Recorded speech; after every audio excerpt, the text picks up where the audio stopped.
So, apa kisahnya ni? Tiba-tiba TV31 band datang ke rumah. So, mesti tu cerita. Started with this, wartawan daripada Nona approach untuk datang syuting kat rumah. So, diorang pun datang. Datang satu van, 5 orang kru. Kita dari tak nervous jadi makin nervous wak. Dah nervous pun tapi tetaplah borak kalau pasal pokok ni.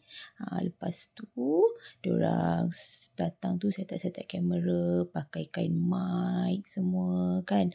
Sambil-sambil tu briefing sikit pokok-pokok apa, angle dekat mana. Lalu kita pun start lah shooting. Sebab kita bukan artis kipas diri sendiri tapi ni kita shooting dulu. Diorang tengok angle mana elok sikit semua kan. Shooting untuk Harvest. Nampak tu senyum macam lah jadi sangat. Tak tahu pun sebenarnya footage macam mana. Tapi kita tawakal lah. Ni pun tengok ada reflektor semua. Panas. Bukan tak panas. Walaupun tak pakai spotlight kan. Sebab ni memang kiranya direction. Tuai-tuai Pudina pula.